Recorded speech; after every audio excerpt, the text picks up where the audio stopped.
राजा सुदास बोधिसत्व एक धर्मपरायण और न्यायप्रिय राजा थे जो शिकार के शौकीन थे। एक बार शिकार करते समय वह अपने सैनिकों से बिछड़ गए और एक भयानक जंगल में भटक गए। जंगल में उन्हें एक यक्षिणी राक्षसी मिली जिसने राजा के सुंदर रूप से आकर्षित होकर उनसे प्रेम संबंध बना लिया।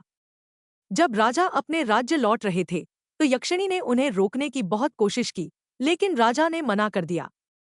क्रोधित होकर यक्षिणी ने राजा को यह श्राप दिया कि जब भी तुम अपनी रानी का मुख देखोगे तुम एक नरभक्षी आदमखोर बन जाओगे। 2 नरभक्षी बनना और प्रायश्चित राज्य लौटने पर राजा सुदास ने यक्षिणी की बात भूलकर सबसे पहले अपनी रानी का मुख देखा। श्राप के कारण राजा सुदास की बुद्धि भ्रष्ट हो गई और वह तुरंत एक आत्मखोर राक्षस में बदल गए। उन्हें कलमासपाद चितकबरे पैर वाला कहा जाने लगा और उन्होंने जंगल में मनुष्यों को पकड़कर खाना शुरू कर दिया। 3 बोधिसत्व सुतसोम का आगमन इसी समय कौरवों की राजधानी इंद्रप्रस्थ में एक महान राजकुमार सुतसोम का जन्म हुआ जो अपने दान दया और धर्म कथा के लिए बहुत प्रसिद्ध थे। यह सुतसोम ही बाद में बोधिसत्व बने।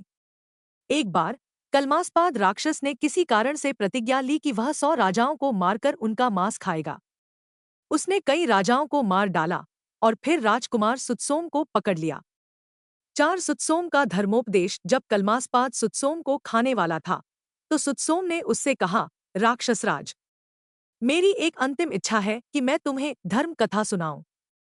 मैंने अपने जीवन में कभी किसी को धर्म कथा सुनाने से मना नहीं किया। कलमासपाद को यह अजीब लगा, पर उसने सुतसोम को कथा सुनाने की अनुमति दे दी। सुतसोम ने कलमासपाद को सत्य, धर्म, दया और करुणा का महत्व बताया। उन्होंने समझाया कि मनुष्य का जीवन कितना मूल्यवान है और नरभक्षी बनना कितना घृणित कर्म है। सुतसोम की मीठी और प्रभावपूर्ण धर्मकथा सुनकर कलमासपाद का हृदय पिघल गया। उसका राक्षस भाव दूर हो गया और वह अपने कृत्यों पर पश्चाताप करने लगा।